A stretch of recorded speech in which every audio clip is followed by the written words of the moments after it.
Hey, I've been thinking about stuff over the course of the last couple of days. You know, when you're sitting here and you're on lockdown and you're not out there working or doing your normal life, you start to reflect on stuff. And I was reflecting on where I was a couple of years ago and where my family was a few years back. You know, we just started, we came out of, first of all, we were coming out of a financial crisis that really lasted a long time, and you know, part of it was I was due to some business decisions I made, and some prior businesses that didn't work out, and you know, just struggling through that and through uh, you know what it does to you, you know, emotionally, and psychologically, how it affects you. So I had a business that failed. It's a bunch of years back. We had a business that failed, and in the midst of that failing is when I started the window cleaning business, and then that just started going, and I just stopped the other business. But it took us a long time to kind of get out of that financial funk.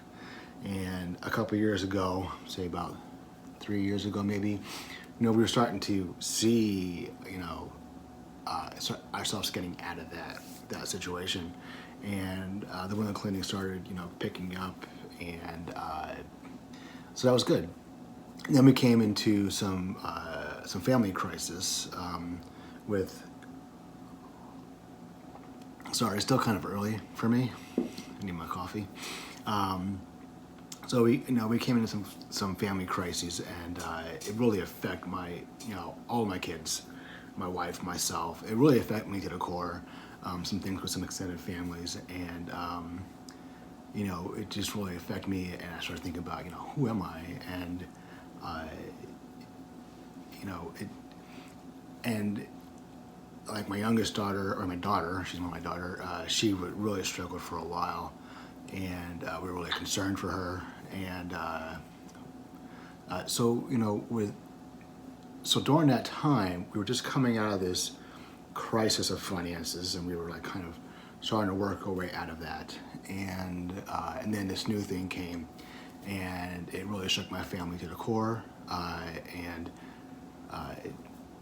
it was a tough time. And during that time, I started experiencing a lot of like anxiety, which is not something I'm prone to, and fear. I didn't really recognize it as fear. And as guys, sometimes we can be very detached from our emotions. You know, like my wife always says, you know, she speaks what's on her emotionally. It's just right there on the surface. It is out.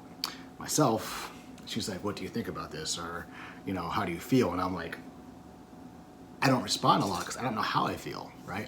It takes me a time, like probably most guys, it takes me time to process those emotions and those feelings, and then I can come back to her like a day and say, you know, I feel this way, and she'll be like, "That's so frustrating." So, you know, processing feelings and processing emotions are important. So you know, during that time, I was having a hard time doing that, and it just took me time to figure out ways to understand myself, understand how I process things, understand how I learn, talk through things with friends, and really be self-reflective. It was very helpful. But I wanted to share with you guys not so much the drama of those things in my life, because we can be here all day, but some of just the simple tools that I've used to help mitigate some of those uh, feelings and emotions. And I'm not, you know, feelings and emotions are important. You know, they're part of who we are, and it's how we're designed. But they can get the best of us, and they could dominate our character, the way we work. Us as business people, we can run off of fear. And during this time, you know, everybody has some fear in them. You know, I had a conversation last night with my wife, and she's in the healthcare industry, and she's like, you know, it's stressful and it's scary because, you know, you're always in contact with patients, and they're doing all kinds of stuff to mitigate. You know, they're wearing masks and wiping down, you know, equipment and desks and chairs and doorknobs, and like every hour doing these things, and So there's fear out there, whether you're in the healthcare industry or you're not. If you're, if you're like our industry, if you're self-employed, whether you're a sole entrepreneur or you have crews and you have guys out there, it's scary for you and it's scary for your guys because you may not know where the next paycheck's going to come from, and are you going to be able to pay the notes on all your vans, or whatever it would be. Gosh, I'd being laid off, or whatever the circumstance is, or if you're self-employed and you're not on the books, you're not getting paid through the company, you are the company, and you can't really receive unemployment. And now you're like, I can't work, I can't receive unemployment. What am I doing? What's going to happen? So there's a lot of fear out there, and I'm not immune to it, and none of us are immune to it. So I just want to kind of share my perspective and my experience with fear and anxiety. And again, it's contrary to my nature. I'm not a person who gets fearful very easily or gets anxious and stressed very easily. But through the last 2 to 5 years, I've found myself in situations where it comes. And I remember a while ago, when my first bout with that was probably more than 5 years ago, was when the first business started really failing. I remember going to the hospital with like chest pains. I thought I was dying, and they're like, you're stressed out. So what are the things that we can do to make sure that we're healthy and we're making right decisions and not decisions based off fear? All right. So one of the things that I do to mitigate and to recognize the stress in my life or the things that I'm fearing is simple, easy task. So what I do is I get a piece of paper. I actually have a notebook. So most of the things I do, most of the planning, most of the task lists, most of the creative ideas I have, all start and all go into a little black book. It's not a day planner or nothing like that. There's no calendar in it. It's just a book with sections that I've categorized off for tasks, for notes, for creative ideas, for all these kind of things that are regular parts of my work life. And I put it into that book, and I find it very helpful. And actually, tests have shown that you retain information better, and you get to know a topic or what it is you're doing much better if you're physically with a pencil or pen in your hand, writing it down as opposed to typing. A lot of studies have proven that, and I found that to be the case for myself. And one of the things is a little off topic, but one of the important things is knowing your learning strategy, learning what it is, how you learn, and how you retain and how you grow in here. So I did a study. I did a test online actually a couple of years ago. I was like, I don't know about this test. This might be a little, hokey. But it wasn't like a Facebook test. It was like on a website that was dedicated to this kind of stuff. And I found out that my learning style is, what was it now? I am 50% visual learner, 40% audio learner, and 10% tactile learner. And that, just knowing that really helped me. Like when I need to really be focused, I need to the two dominant things that need to be in play for me is being able to see it and then being able to hear it. If I just hear it and not see it, it takes me so much longer to retain and hear it and to get it. And if I just see it and don't hear it, it's the same thing. And the tactile is really, means that you need to do something in order to learn it. So I had a worker that worked with me for a while, and I would try to explain things to her and processes and techniques, and she wouldn't get it. She would actually have to physically do it in order to even understand what I meant and to be able to learn it. And then she got it, and she was on, and she was probably one of the best. I think I spoke about her before on this on a video. And she was probably one of the better workers I've had throughout the years. and but it took her that ability to having to actually physically hold the tool and do it, and not just say, "Oh, we got to do this, this, and this," and then she's like, "What are you talking about?" And we talked about this at length together, and she's like, "Yes, I am definitely a tactile learner." So knowing how you learn and how you retain and how you process is important. So for me, being that mostly visual and audio learner, doing things like writing stuff down is good because I get to see it, right? So it's engaging at least two of the parts of my learning process, which is visual and tactile. I'm not always getting the audio on that because I'm not speaking when I'm writing down, but that's all right. But so with all that said, really, so what I do is sometimes I'll start feeling like anxiety inside of me, and I'll start feeling like I don't always process it as fear. I always process it as anxiety. And sometimes I'm not even sure what's going on. I'm like, something's off. What's going on with me? So what I'll do is I'll take time. I'll open up that book, and I'll take time, and I'll say, okay, what are the things that are stressing me out that I'm not even thinking are stressing me out? And I'll make a list. So I'll sit down, I'll take a morning and give myself enough downtime where maybe people aren't home, or everybody's sleeping, or I'm at the office or something like that by myself. And I take that time to process, and I'll say, okay, I'm gonna make a list. Okay, well, I'm gonna make a list of everything that during this quiet time, that reflective time, that comes to my surface of my heart and my brain and causes me a little bit of stress and anxiety during that time, and I'm gonna write it down. So I'll do this, and just a simple task of making a list of all of these things is so helpful in itself. Getting it out of your head and into a tangible place. I mean, if you want to do it online in a file or something like that, or on your computer, that's fine. That's your prerogative. I personally think that using a pencil and pen is the best.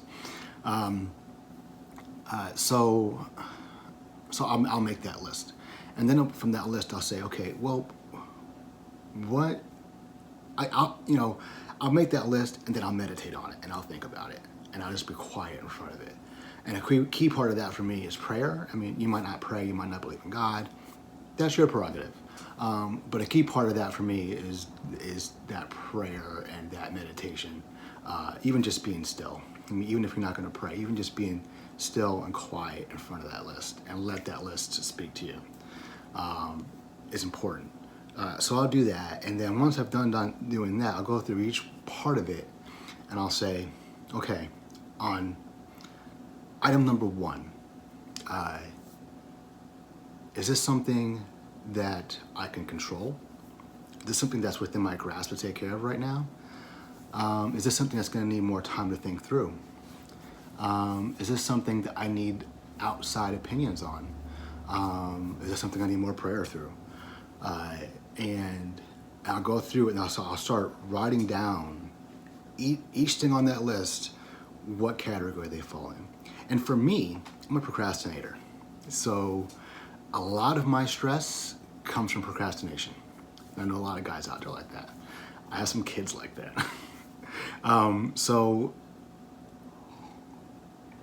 Sorry guys. So a lot of times it's like, well, there's just a simple task that I've been putting off, and that's why I'm stressed, because I've been putting it off and I've been avoiding that. I hope my wife is not watching this, because she's gonna be like, yeah. She's gonna leave a comment. So if there's something I'm putting off, it will begin to come to the surface and stress me out, and I'll avoid it even more. But when I write that list down, then I can identify, okay, well, this is something that I really don't need to be stressed out about, that I can take a half an hour out of my time and do the task, so now it's not a stressor. Another thing that happens is there's something that's out of my control, that there's nothing I can do about it at this point in my life, and it's just what it is, and I'll make that in that category. Is this something that I'm depending on somebody else for? I'll write that in the category if that's the case. Is this something that I have to make a decision on? A lot of times for me, there's a lot of decisions, so when you're a business owner, you're like, oh, do I do this or do I do A or B? And you're like, I'm not sure. And for myself, having two businesses, window cleaning business and the tool business. So if you guys don't know me, the company is Area Pro, and we're a brand new tool manufacturer within the window cleaning industry. And we've launched a tool called Tiger Fins. Like last year, we revamped it a couple times, and it's so streamlined, it's so awesome right now. And then we have a couple other tools that are coming out this season. It's kind of being a little delayed because of the crisis, but eventually we'll get the new products out, and eventually Tiger Fins will get into some reseller hands, and you can get them through some of the vendors. Disclaimer aside, sorry. So, having those two businesses, there's a lot of decisions that need to be made. A lot of times those decisions can be urgent or not so urgent, but they can be stressful. So I'll write down that too in the category. I'll say, okay, well, is this something that's a priority decision? This decision has to be made within the next 24 hours, the next hour, or the next week. And then I can say, well, this decision can be put off till next week or a month from now because it's not urgent. Now, don't confuse that with procrastination. All right, that's the trick. I can put that into that category, and I can revisit that. So I'll do this systematically for everything on the list. And then again, for my practices, I'll sit down, I'll pray over the stuff, and I'll just wait to have like a sense of peace about something in a category, and move on to the next. And then I can go through and I can check off. I can say, okay, let me spend a half an hour getting this off my list because it's just something I'm procrastinating on. Let me get some feedback from somebody else on this item because I really don't know what to do. So let me get some insight. Let me revisit this one in a couple of weeks because it's not urgent. And so just that simple exercise of going through and writing it down, taking it out of your head, out of your heart, on the paper, and now you can visualize it and you can see it, right? And speak it out loud, read it. And a lot of times, that's so important. Another thing is sometimes leaning into your fear is huge. Because sometimes there's fears that we have that are not so much based in reality, right? So one of the things that I've learned is if there's something that I'm really fearful of and it's really just psychological, the best thing to do is sometimes to just do that thing and just lean into it. And then once you do it, it's like poof, it turns to smoke and it's nothing. Now let's, to think about this process and think about what's going on today, what's going on in our lives as a country, as your neighborhood, in the world, and we're all kind of in the same boat, right? And we don't have much control over any of the situations, right? You don't have much control over whether you get to work because you're on shutdown. You don't have much control on whether customers are going to cancel on you because of the crisis. You don't have much control over how you're going to pay your bills, and those are realities. But there are some things you can have control over, right? There's still things in your life you have control over. And one of those things are your emotions, and one of those things are your feelings. Feelings are good, feelings are important, but they can't rule us. So I hope that exercise might be helpful for you. Like for example, this week for me, some of the things are, first of all, I'm not working, I'm not window cleaning, so I'm not out working. I'm not making money. Thanks to my mom. That's pretty much the truth though, my mom, my wife. Right guys? Right? You don't want a mom, but sometimes you do. Right? I'm sick, get something for me please, or can you go downstairs and get me a drink, that kind of stuff, right?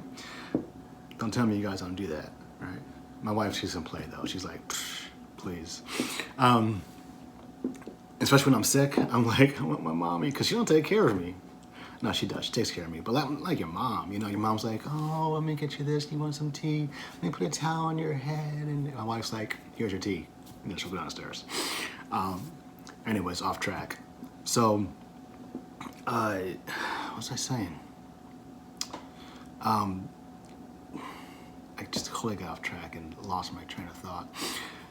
So for me this week, that's what I was talking about. For me this week, some of the things are, again, no control over my workflow. So, I'm not working. I'm not cleaning windows. I'm doing a lot of back end stuff and planning for the inevitable lift and the ability for us to get back to work. So I'm doing some planning for that, but mostly I'm doing a lot of planning for Area Pro and the tools. So we've had we finalized the patent. We've been running off of a provisional patent for a year, and we just filed our patent last week or the week before.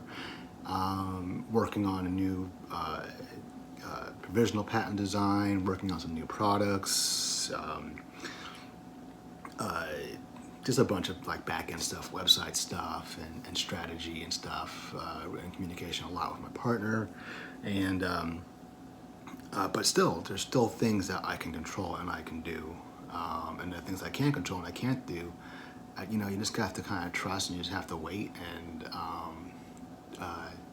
don't stress about them. You put those things on the list, and you can always refer back to them.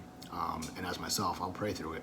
But if you don't want to do that, you can just meditate on it. Just sort of find a sense of peace about it, and say, hey, it's out of my control, and I'm not going to allow it to rule my life. I'm not going to allow that to continue to fester in my heart, and I'm not going to sit here and keep on going round and round about it. Because a lot of times things will work themselves out. I've been through so many crises in my life, so many situations from financial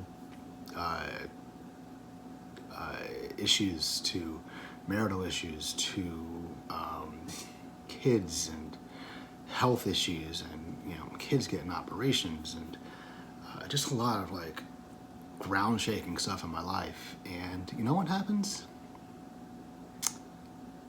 Every single one of them kind of in their own way work out. And is that saying this too will end, this too will pass? It's kind of true. But it's getting through that is the hard part. And then, I'm going back to having faith. It's so important, when you're in those crises and you're in those moments where, your world is just upside down. You might lose your house. You might, lose your health.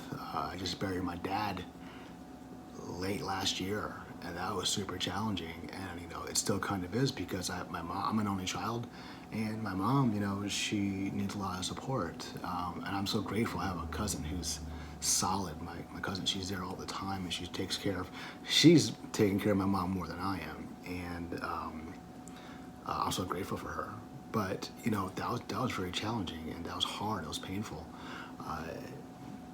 But, she's getting through it. She's pulling through it, and we're pulling through it. So, not everything is going to be good. Not everything's going to kind of come out peaches and cream. But there's a level that we can push through, and there's a level that we need support from other people, and some of it we just need to be smart about. Again, man, if you're like, okay, this is my stress points. I have a mortgage coming up. I'm not going to be able to pay that mortgage. I have guys who can't work. How am I going to plan for the next thing?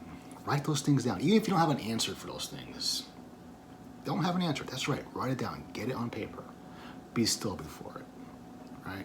Find a level of peace about it. If it takes you all week to do that, then do it. Sometimes in those things, strategies come. A lot of times I'll be like, this thing is it's insane. It's crazy. What am I going to do with this? And in the process of writing it down and just sitting on it and meditating on it for a while, whether it's a day, an hour, or a week, something comes. I'm like, oh, that's it. Okay, that's the idea, right?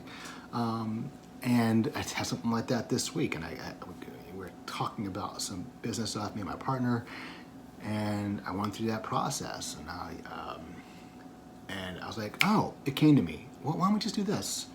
And sometimes it takes that to be able to get yourself out of that funk. So I just wanted to share this because I've been thinking about this, and I wanted to just encourage you guys. Hopefully it's helpful for you guys. If it's not helpful, that's cool. That's all right. But we're all in this together, and it's good to see people coming together, and it's good to see people being bipartisan, and good to see people being encouraging to each other, making face masks, doing all those kind of things that we should be doing as human beings, you know, and we should be seeking each other's good, which is amazing. And unfortunately, it takes crises like this to bring that out in people, you know. And one of the funny things about like the post-apocalyptic like sci-fi visions that are out there, which I love. I love those movies. Is that we forget it. It's like it paints a picture of the worst of in humanity. That like every time something goes wrong, people are just going to be insane, and people are going to just think in themselves. And I think a lot of those things are proven wrong in this situation, because so many people have been so generous, and so many people have been going out of the way to put their lives on the line for people, which is amazing. I mean, you're going to have those idiots out there. You're going to have those people being selfish. You're going to have those young adults just not thinking of things. I know when I was 21, I didn't think about people around me or the future. Doesn't mean I was a bad person. It just meant I was young and foolish. And then you're going to have some just, you know, outright criminal acts, you know, like, you know, people hoarding masks, toilet paper, reselling them at inflated prices. That's unethical. You know, I remember back when we had a huge storm that happened, I don't know, 5 years or more ago. I don't even remember what hurricane it was, but you know, everything at least in my area, Northeast, you know, power outages all over the place for weeks and maybe months, I don't know. But my neighborhood was pretty good. We didn't have any outage. But I remember people just going and buying up all the generators, and guys would just like, you know, have in a flatbed truck full of generators, and they would pull into the parking lots at Walmart or Home Depot and resell them. And they were making a buck, but you know, I'm like, hey, you know, is that really the best practice? Anyways, now I'm rambling. So I just kind of want to put this out there with you guys, and encourage you guys, and hopefully, I'm hoping this thing pans out and this thing changes sooner rather than later. But you know, either way, we have to hunker down. We have to support each other. So if you guys don't know me, my name is Ray. I'm the owner of Area Pro and the inventor of Tiger Fins, and some more products that are coming out soon. So if you're interested to learn more, go onto our website at areaproshop.com. That's AERIA shop. I'm not going to spell the whole thing out. .com. Learn more. You can see where, you know, you can see our tool. You can see Tiger Fins, and we have some more products being launched soon. I'm going to be doing a blog. So right now I've been in the process of interviewing a few guys in the industry, and we're going to be releasing, I think, the first blog post this week, maybe, and then every week thereafter for at least, you know, for a while, and see what happens. But my goal is really to, for the website and that blog to be a source for you guys to go to and just read some cool interviews with window cleaners and influencers, and hopefully that can be educational for you, entertaining, and just another resource. So look forward to that, and keep your eyes open for that. Anyways, have a great day. I gotta get going, but it's good talking to you guys, and I hope what I share was helpful. You know, if you have different opinions, different things that you guys do to handle stress and fear and stuff like that, anxiety, say something in the comments. Let me know. Give me your feedback. If it's helpful, give me a thumbs up. Whatever. All right, gentlemen and ladies, have a good day.